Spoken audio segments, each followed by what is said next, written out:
अफ्तारी में बनाएं अपनी फैमिली के लिए बहुत ही आसान तरीके से मज़ेदार रूह अफ़ज़ा पुडिंग।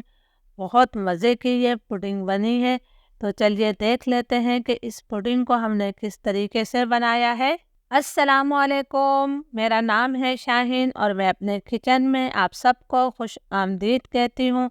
आज मैं अपने किचन में अफ्तार स्पेशल बहुत ही मज़ेदार रूह अफ़ज़ा पुडिंग बना रही हूँ। बहुत आसान तरीके से मैं इसे आपको बनाना सिखाऊंगी।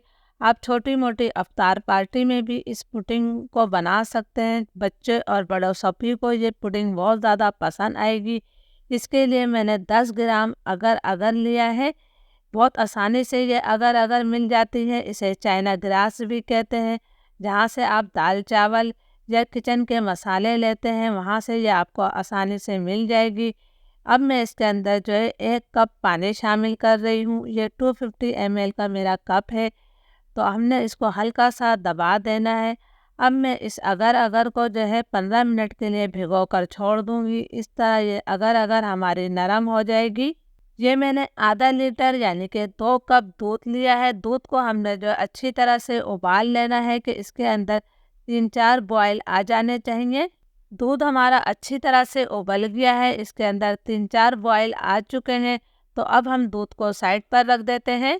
अगर अगर को पानी में भीगे हुए 15 मिनट हो गए हैं और हमारी अगर अगर नरम हो गई है तो इस पानी समेत ही हम इसे पतीली में डाल देते हैं। थोड़े से रेशे अभी बाउल में बाकी हैं तो हम इसे भी डाल देते हैं। इसे हमने मीडियम फ्लेम पर मुसलसल चलाते हुए इतनी देर तक पकाना है कि ये पानी में मुकम्मल तौर पर घुल जाने चाहिए। इसका कोई भी रेशा नज़र नहीं आना चाहिए। तो मैं इसे इतनी देर तक पका लेती हूँ। 2-3 मिनट हो गए हैं। अगर पानी में मुकम्मल तौर पर मेल्ट हो गई है। अब इसका कोई भी रेशा नज़र नहीं आ रहा है। दूध को मैंने दोबारा चूल्हे पर रख दिया है। फ्लेम मेरा बिल्कुल लो है। अब हमने इसके अंदर अगर वाला सिरप शामिल करना है। एक हाथ से आपने चम्मच चलाते रहना है और दूसरे हाथ से तमाम सिरप डाल देना है। हमें इसे ज़्यादा नहीं पकाना है। 1.5 से 2 मिनट तक मैं इसे मिक्स करते हुए पका लेती हूँ कि ताकि अगर अच्छी तरह से दूध में जो है मिक्स हो जाए। अगर डालने के बाद दूध को मैंने 1.5-2 मिनट तक पका लिया है। अगर दूध के अंदर अच्छी तरह से मिक्स हो गई है तो अब मैं चूल्हा बंद कर रही हूँ और इस दूध को हमने थोड़ा सा ठंडा कर लेना है। दूध हमारा थोड़ा ठंडा हो गया है तो अब मैं इसके अंदर 3 से 4 खाने के चम्मच रूह अफ़ज़ा शामिल कर रही हूँ। हमने इसके अंदर चीनी नहीं डाली थी। आप अपने टेस्ट के मुताबिक भी रूह अफ़ज़ा इसके अंदर डाल सकते हैं। रूह अफ़ज़ा डालकर मैं इसे अच्छी तरह से मिक्स कर लेती हूँ। अब इसे हम एक बर्तन में डाल देते हैं जमाने के लिए। आप इसे किसी भी बर्तन में डालकर जमा सकते हैं। ये कांच का बर्तन हो, सिल्वर का बर्तन हो या फिर प्लास्टिक का, ये सब में आसानी से जम जाता है। इसे अब मैं थोड़ा ठंडा कर लेती हूँ।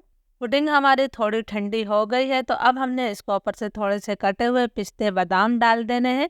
गरम गरम में आप डालेंगे तो वो तह में जाकर बैठ जाएंगे। ये मैंने पिस्ते बादाम डाल दिए हैं। तो अब मैं इसे जो है 2 से 3 घंटे के लिए फ्रिज में रखूँगी ताकि पुडिंग हमारी अच्छी तरह से सेट हो जाए। आपने फ्रिज में रखना है, फ्रीज़र में नहीं। तकरीबन 3 घंटे हो गए हैं। पुडिंग हमारी बहुत अच्छी तरह से सेट हो गई है। तो अब हमने छुरी की मदद से पहले इसके चारों किनारों से अलग कर लेना है। ये देखिए इस तरह आपने इसके किनारों से जो है एक दफ़ा छुरी फेर देनी है तो ये बहुत आसानी से निकल जाते हैं। किसी किस्म की आपको कोई प्रॉब्लम नहीं होगी। अब आप अपने मर्ज़ी के जिस पीस में भी इसे काटना चाहते हैं वो काट सकते हैं। मैं पहले इस तरह लंबाई में इसे काट लेती हूँ। अब हम इसकी इस तरह कटिंग कर देते हैं तो ये बर्फ़ी के पीस निकल आएंगे।